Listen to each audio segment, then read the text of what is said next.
It's time to accelerate. Hi, I'm your host, Andy Paul. Join me as I host conversations with the leading experts in sales, marketing, sales automation, sales process, leadership, management, training, coaching, any resource that I believe to help you accelerate the growth of your sales, your business, and most importantly, you. Hello, and welcome to Accelerate. I am really looking forward to talking with my guest today. Joining me is Jamie Shanks, CEO of Sales for Life, author of the Social Selling blog, and author of a new book, Social Selling Mastery, Scaling Up Your Sales and Marketing Machine for the Digital Buyer. Jamie, welcome to Accelerate. Andy, thank you very much for the invite. Well, my pleasure. So take a minute, introduce yourself, maybe tell us how you got your start in sales. So my name is Jamie Shanks, CEO of Sales for Life. We've built the world's largest social selling training curriculum, now deployed by 65,000 sales and marketing professionals around the world, every size company around the world. And how I got started in sales, somebody had asked me what was my first sales job, and I had owned a landscaping company in high school and university. And the big takeaway there was my mother approached me. I must have done a crummy job in the neighborhood. She sat me down and she said, Jamie, I want you to understand this. Every time you do a great job, 2 people in the neighborhood tell me about it. Every time you do a crappy job in the neighborhood, 8 people in the neighborhood do a crummy job. I don't want to meet our neighbors, so do a better job. Yeah, so the message being bad news travels faster than good news. It does, absolutely. So how'd you get into social selling as a specialty then? So this is the preface to the book you were mentioning, and I'll truncate the story, but I was the director of sales at a SaaS software company, thought that I was the bee's knees, and what do self-proclaimed geniuses do? They start consulting firms. Mm-hmm. And that consulting firm, 18 months later, that firm and I were filing for bankruptcy. And the backstory is that days before my wedding, I was the vendor of a company that got caught with fraud and embezzlement. And so I was an unsecured vendor, didn't get paid, except it was days before my wedding. So good timing. Left to my wedding, went to Costa Rica, did my honeymoon in Paris, didn't tell my wife that when we get home, we're going to be eating ketchup and onion sandwiches for a long time. And when I got home, I broke the news and I broke down, started crying, and had to let go of my staff. And then, that phoenix rising from the ashes kind of thing, I believe great ideas come from desperation. And I started experimenting with LinkedIn as a means of revitalizing my own career and business. And that was the starting point to then social selling mastery, tips, tricks, and tactics that eventually spawned into a methodology.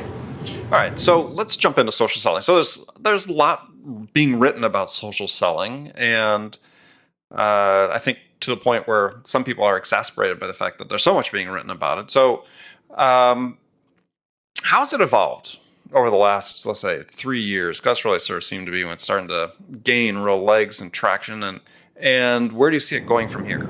Yep. So I'm a huge believer that there's this evolution, and just think of it as a staircase of 5 or 6 layers. And where it was 3 years ago was what people links would call a random acts of social. Tips, tricks, and tactics. So people looked at social selling as these activities that a salesperson would do to book a meeting, drive business, but they were selling in a vacuum. It was John, the sales rep, this is what he is doing. Where it needs to be, or where it is today, is a cohesive plan that brings together sales, marketing, and sales enablement. And each plays a vital piece. Sales professionals become your distribution army of great insights and ideas and conversations. Marketing is fueling that funnel with great insights and conversations. And enablement is stitching all of this together into your existing sales process. And I think that's one of the failures that people don't understand is they think, social selling, it must replace what I'm doing. No, it's just an additive process. Well, I think even more importantly, the perspective you just gave there is really crucial, is that people think social selling that's something the reps do. And what you're saying is, no, this is part of the selling process for the company. Yep, and then you need to flip it, and the language that I try to have our customers think about is be in the customer's shoes. They don't call it selling, they call it a buying journey. So everything will align to greater customer experience and buying journey, and everyone in the organization has a piece to the puzzle of social and digital. Okay. So, you write that social can be an effective tool at every stage of the buying process. And again, I think that's a different perspective than most people have, because they tend to think about it as being just sort of a top of the funnel type activity. This is how we engage. But once we get beyond that, there's not a real use for selling. So, or for social selling, excuse me. So let's talk about that in terms of, the overall sales process, because you sort of say it's sort of the social selling sort of sits at the intersection of three types of selling. Yeah, absolutely. So social selling is the Venn diagram of trigger-based selling, insights-based selling, and referral-based selling. None of them were invented by social selling. They are just mechanized through tools like LinkedIn and Twitter. So each component of your sales functions, so your lead gen, demand gen, inside sales, field sales, customer success channel, they all have accounts and relationships that they need to forge and better. And so you're just applying triggers, referrals, and insights-based selling to your component. So if I'm an inside sales professional, of course, I am thinking about the idea of creating a net new lead through interest and intrigue. So I'm applying social as a means of starting net new conversations. But if I'm on your customer success team and I have 5 named accounts, my job is to socially surround those accounts. I get to know these people intimately. I am monitoring job change triggers. I am referral-based selling in and out of the org. And from a tactical level, I'm even applying from a business context Facebook. I am looking at forming real personal relationships with these people outside the work environment, and so that they get to know my kids, I get to know their kids on Facebook.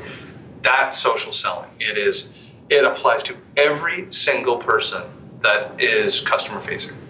Okay, so let's unpack that a little bit, because I think that's a great insight for people to have. So at the top of the funnel, really it's more sort of trigger based, as you talked about, is, you could use LinkedIn, for instance, to monitor executive job changes. Yeah, so you would use all 3 of those components, insights, triggers, and referrals. So let's tactically think about it. Inside sales function. My job is to create a net new leader opportunity for the organization. From an insights perspective, this is where marketing is helping me share great new knowledge pieces with customers. So they're providing me the content. They're providing me the content, and I'm measuring what was called the content consumption story. Are they reading it? And this is where marketing and marketing automation becomes full circle here. Are they reading it? Are they interested in it? If they are reading, what haven't they read? And I'm going to now share insights that I know that they actually haven't clicked on and read. So I'm constantly moving them, inching them along the journey. Again, triggers, job changes, referrals, connecting past customers to new customers. That's inside sales. And that same circle starts moving its way along the buying journey and passing along to new sales reps in field sales, sales engineers, all the way to winning that customer. So is there been, you talk about tracking what people are consuming and so on. Is that something that sharing, has it been demonstrated it's more effective if you do it through social versus, hey, I'm going to send the guy an email, that, sharing the same content? That's, I think, where a lot of customers had a misconception around the measuring of social selling. They understand now that you can track email, but they never realized that social has the same ability, and not to get nerdy, they're called UTM parameter codes. I can put a cookie on every blog, your podcast, every video, and I could make that as granular down to the individual sales professional and a social platform. And I can tell that buyers are reading or watching or listening to your podcast on these days, and they've consumed podcast A and not consumed podcast B. Thus, if they did like A, I will find through the library a like-minded podcast and share what they haven't seen and give that to them to open up a new door or conversation to say, if you liked A, you must like B. It's all trackable. So it doesn't, but the point, I guess my question was, is the data showing that social is something, as opposed to somebody opening an email, are they more likely to click on a link in a a tweet that you shared or an update that you shared through LinkedIn or through Facebook? Not necessarily. Every buyer is unique in the medium that they consume from. Your job is to identify the path of least resistance. So for me, my personal experience, I consume a lot more through LinkedIn than I do Twitter, like 10x. When people message me or a great piece of content is shared on LinkedIn, you get my attention. On Twitter, there's a lot of noise. But as well, email. Email is effective for me if done in a certain way because I just happen to clean my Google inbox out every Sunday to zero. So those that message me on late Sunday nights or early Monday mornings get my undivided attention, right? So the purpose of a sales professional is to identify, and you don't necessarily, well, there are warning signs, of course, you can see social activity, but your goal is to figure out the medium that best gets that buyer's attention. And social is just another tool in the tool belt.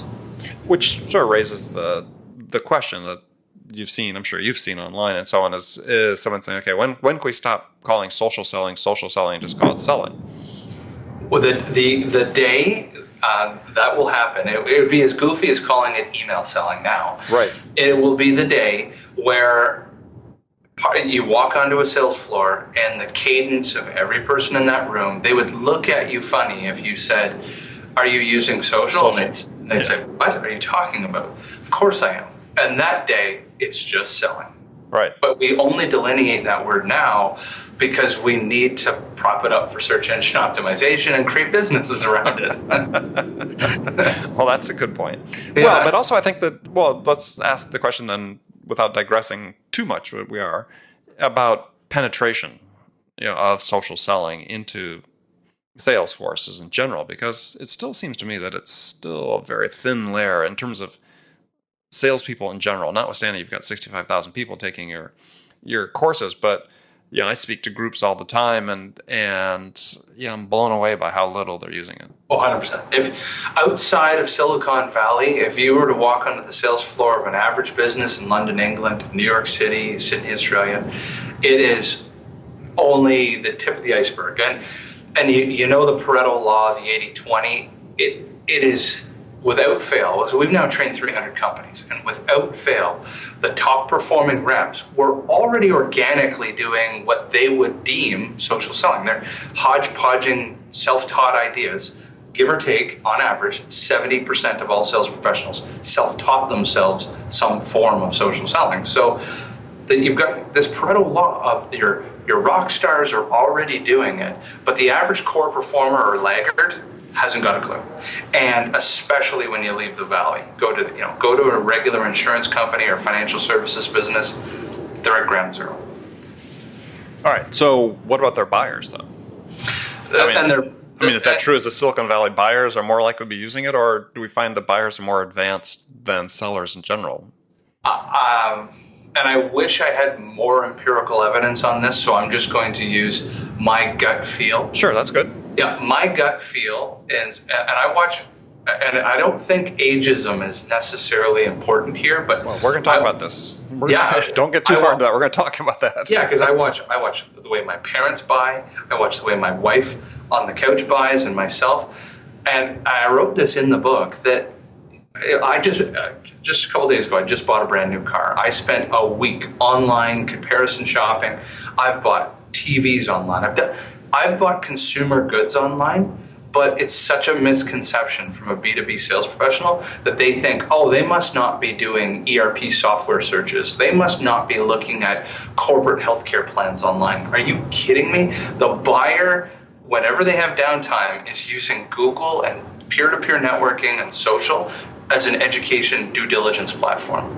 Your job is to be front and center during that. And the buyer is doing this. I can't say every buyer in every industry, but as a vast majority, this is how we all buy now. Yeah. So the buyers are ahead of sellers in general, we're saying. Oh, way ahead of sellers. Okay. So let's jump back to the funnel and finish that up quickly, and then before going to the next subject. So middle of the funnel, because this is I think this is the fascinating part that sales reps listening to this really need to understand, is that social is not relegated just to making those connections, is that it has a role throughout the process. And you talk about specifically providing insight sort of in what you call the Z zone in the middle of the funnel. Yep. So why don't you explain that? Oh, fantastic. And Andy, I was just going to congratulate you being really prepared for this. I thought, wow.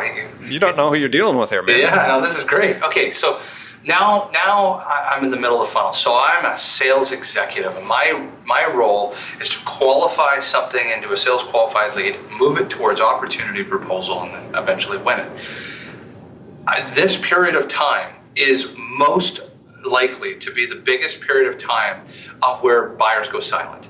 They will do a demo, they will ask for proposals, and then they'll hum and haw for could be weeks, months, even years, depending on the complexity of your sales cycle.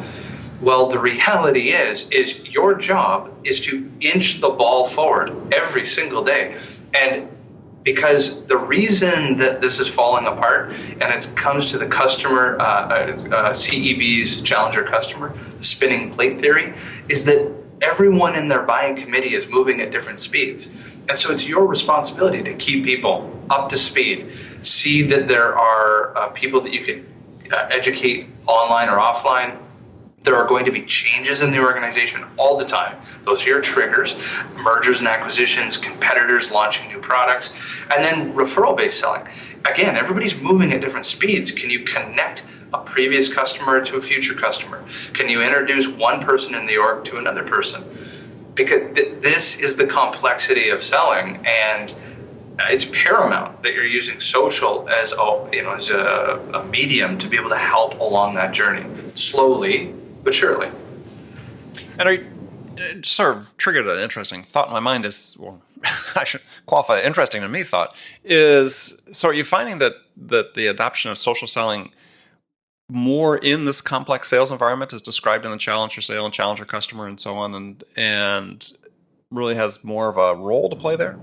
Yeah, I would say, and I'm just looking from our own customer base, and maybe it's because our customer base is primarily enterprise, mid-market size organizations.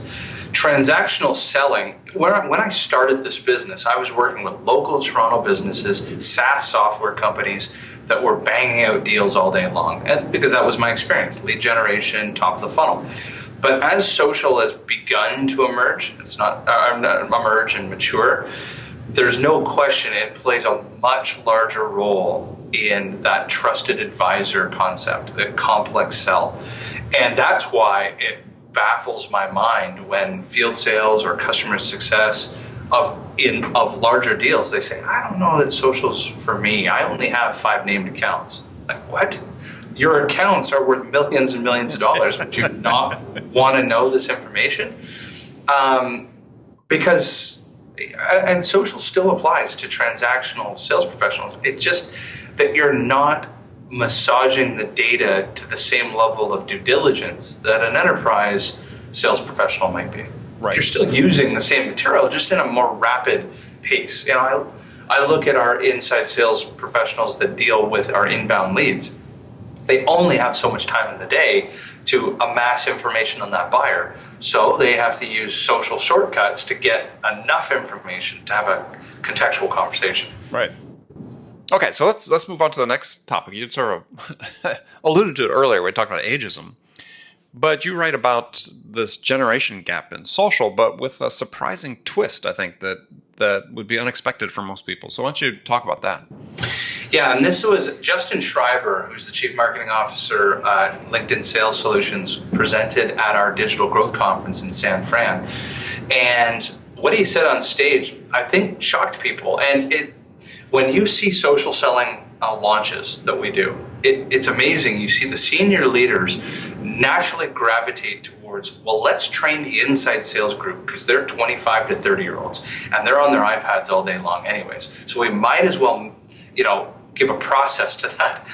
But what the empirical data has shown is that those that are in their late 30s, 40s, 50s, who have larger networks, bigger roles, the connections that they make with people are people with more power and influence in an organization, actually have outperformed their younger peers. And it's just natural. I mean, Andy, so I'm born in 1978. My friends now are becoming vice presidents of companies, even presidents of companies. And so if I'm connecting with like-minded people, these people are now in a decision-making seat, whereas my 25-year-old peers, their friends are becoming, middle managers or, team leaders and so forth. So age has actually proven that and it's called digital natives versus digital immigrants. I thought were interesting terms too. Yeah, I'm a what they would call a digital immigrant. I wasn't born with an iPad in my hand. It was a learned behavior. But once I learn these skills, like any other skill, I can take more advantage of it than even my younger peers. Yeah, it's a fascinating perspective because you think about that. A lot of the basic networking skills, if you master those, and some which include real networking, right? And I think that's one of the things that sort of the spin I was sort of putting on it is that, this older generation of people, certainly of which I'm a member, is people that by and large I think are also more accustomed to the person-to-person networking type thing than the younger generation. That has grown up not really using their phone. Everything's texted. Everything is it's not that they're not in communication. They're in constant communication, but it's of a different sort than that person-to-person networking. And I think that's what really translates. And I think it's where perhaps, the millennials are a bit of a disadvantage right now. But I think the advantage that the millennial has is their sales environment will forever have social and only expand for the rest of their lives. Like they did not need to learn 150 cold calls a day and then transfer and completely change their sales process to adding social into the mix. And I find that that's what sales professionals my age and older are learning. They said, well, I've always been measured on talk time and dials and all these things. I have to change the way that I view my sales activities and the way that our company views our sales activities.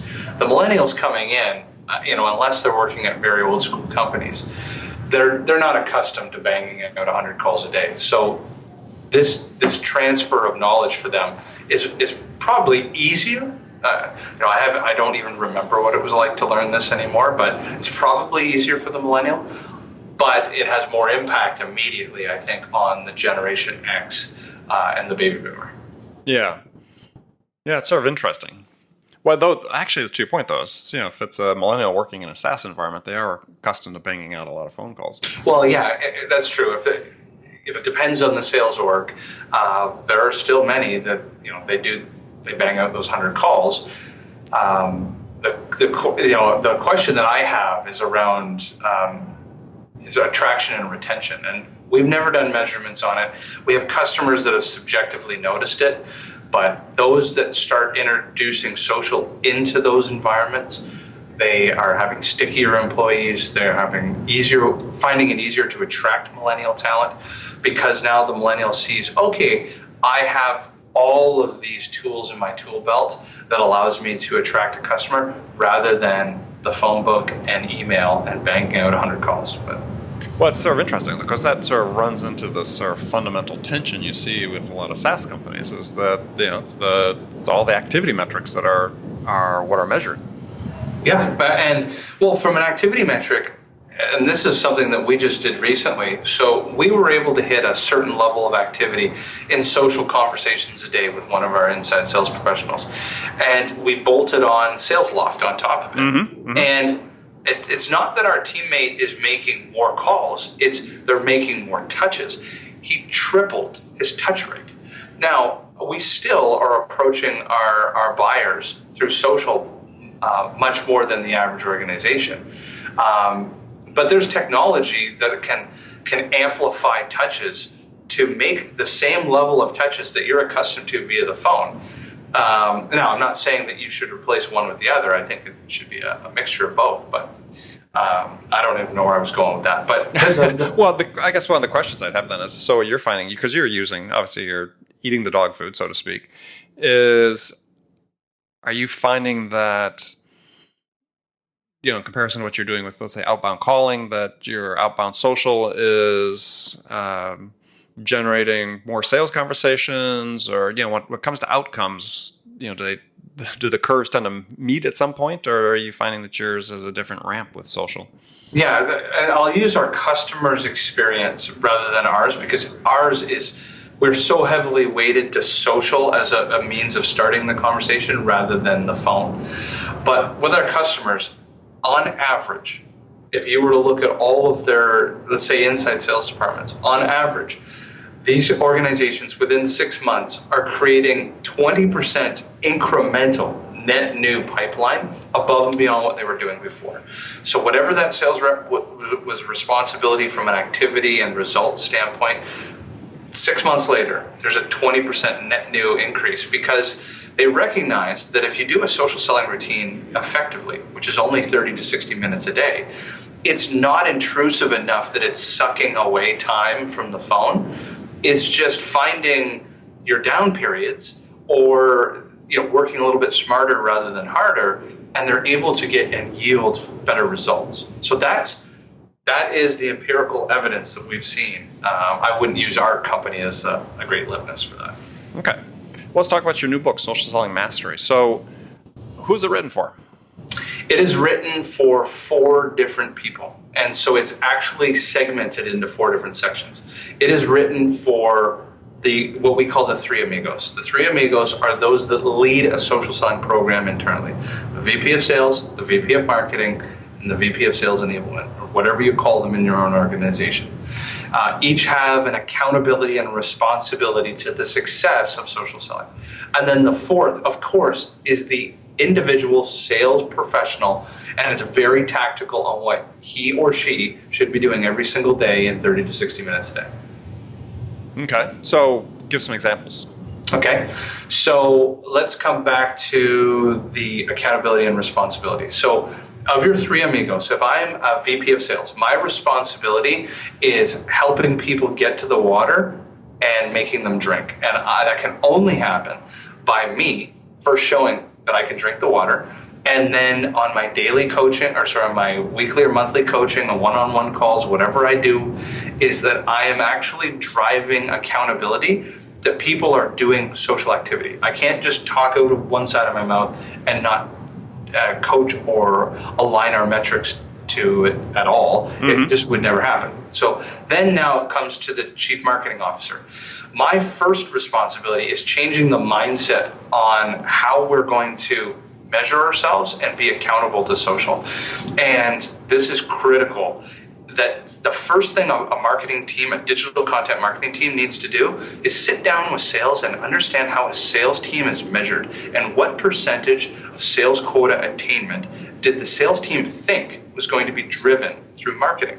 And that always surprises the crap out of marketing because they realize that the fluffy wait, on the plus side or the minus side? Oh, the minus side, because they assume 0. Yeah, because, or they've accounted for even some percentage. And the reality is marketing's never measured themselves by sales bookings. We call this team revenue. Team revenue is the 3 amigos working together in a service level agreement that there's no role more important than each other. It's just one teammate helping the other. But coming back to marketing, you're looking at sales and you're going, okay, you think that 1 out of every 4 deals you're going to do is being driven from marketing. I'm not measuring myself that way. I'm looking at clicks and open rates and marketing qualified leads, and that means nothing. That's a leading indicator, but that's not how the organization pays the bills. So the marketing's responsibility is first figuring out what is my responsibility and contribution, and aligning our resources and our development of assets and our pipeline to getting to sales quota attainment. That's the only thing marketing should care about. And what that ultimately has them do is look at themselves like an ad agency and say, we are not deploying our resources properly to be able to get to that sales quota attainment. We don't build enough assets. So it's volume, velocity, and probability. We don't build enough assets. Our assets aren't performing strong enough, and we don't build them quick enough to achieve those goals. And then the third is sales enablement. And their job is to figure out the people, process, and technology. Who's measuring this? How do we measure this? How do we reinforce this? How do we stitch this into our existing sales process? So tactically, those are the responsibilities of these 3 people, and I iron out very clearly what you do, how you do it, to get the three amigos in line.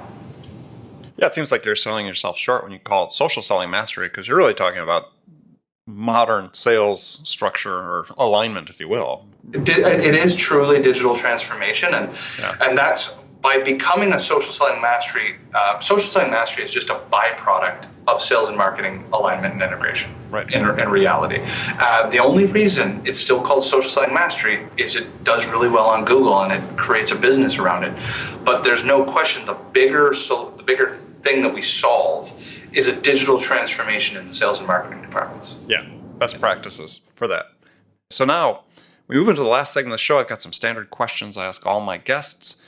And in the first one, Jamie, you're the star of the show. You've just been hired in this scenario. You've just been hired as a VP of sales at a company whose sales have stalled out. Yeah. CEO, anxious to get things turned around, back on track. And I know it doesn't happen in a day, but you got to start somewhere. So what two things could you do your first week on the job that would have the biggest impact? So I would look at where our revenue mix comes from. And to one of the points we made before, I have a feeling that your inbound demand generation waterfall is really lacking and is not supplying your sales team with enough horsepower. So the thing that I would do immediately is sit with the chief marketing officer and figure out how we create a much bigger inbound lead flow, because sales professionals that have to drive their own sales all day long, 100% of quota attainment, they are not going to last very long. The second piece I would then look at is behavior and skill sets. So is Rep A and Rep B selling completely different? We need to standardize a go-to-market strategy. Those would be the two that I would look at. Okay, good answer. So here's sort of a digression question for you. So I think people oftentimes conflate skills and behaviors. How do you distinguish them? So a behavior I also think of as a mindset. So as an example, for a mindset for myself, I had to change my checking emails right when I woke up in the morning to a mindset of I'm going to educate myself and then my market first, and I'm going to leave emails for later in the day. That was the mindset. The skill set is the actual tactic. So what I did is I removed all of the alerts off my phone, email alerts, and I concentrated on making my social content apps front and center on the front page of my phone. So the behavior is the learning of the new skill and the mindset of learning that new skill, and then the skill set is the deployment of it.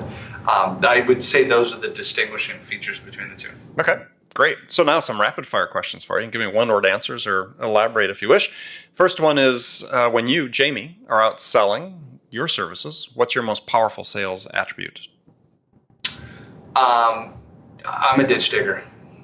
If I did the challenger sale, I am the hard worker. I just work more hours and do more crazy flights and conversations than most. Okay. Yeah. Who's your sales role model? I am a mixture of between Grant Cardone and Gary Vaynerchuk. So there's elements of both of them I absolutely admire. All right. Besides your own, one book that every salesperson should read. It was the book that I think founded my business, is Challenger Sale. The Challenger Sale. While I don't necessarily think it's as implementable from a concept standpoint, it changed my life. Okay.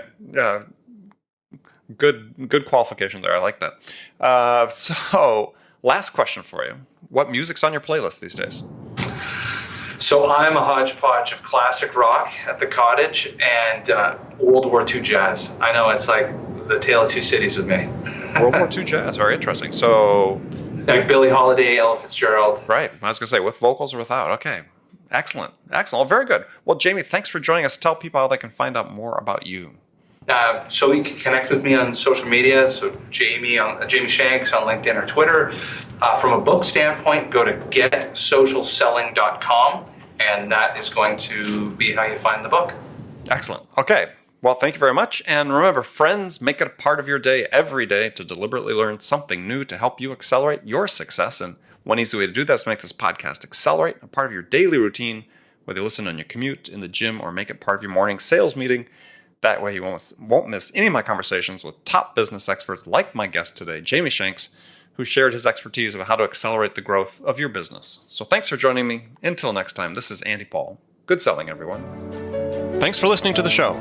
If you like what you heard and want to make sure you don't miss any upcoming episodes, please subscribe to this podcast on iTunes or Stitcher.com. For more information about today's guest, visit my website at andypaul.com.